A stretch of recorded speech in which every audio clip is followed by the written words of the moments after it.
The escalating conflict and deteriorating situation in Eastern Democratic Republic of Congo are a grave concern to the people and governments of East Africa. Noting the worsening humanitarian crisis exacerbated by ongoing military actions, including the closure of airspace in Goma, I call for the immediate and unconditional cessation of hostilities. I emphasize the obligation of all parties to facilitate humanitarian access to affected populations and urge both sides to pursue peaceful means to resolving this tragic conflict.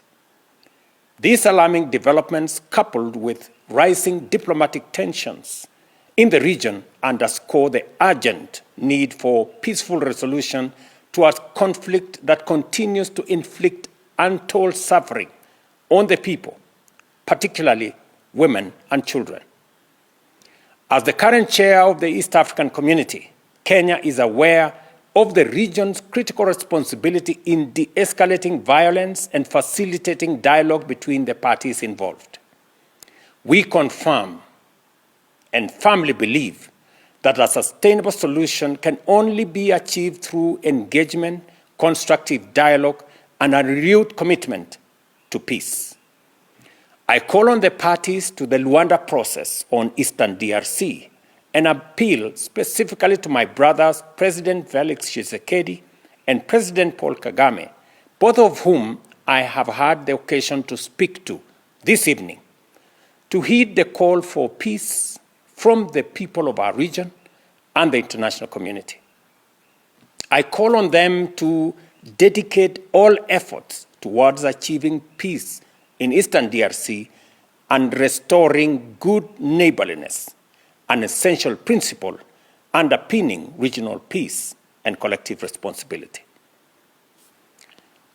Consequently, and having consulted with the heads of state of our region, we will be convening an extraordinary East African Community Summit within the next 48 hours to facilitate and to deliberate on this crisis and chart a way forward.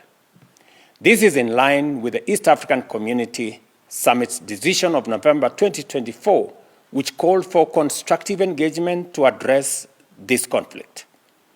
I thank both President Tshisekedi and President Kagame for their confirmed participation in this summit. Additionally, the African Union must not remain passive in the face of this escalating crisis.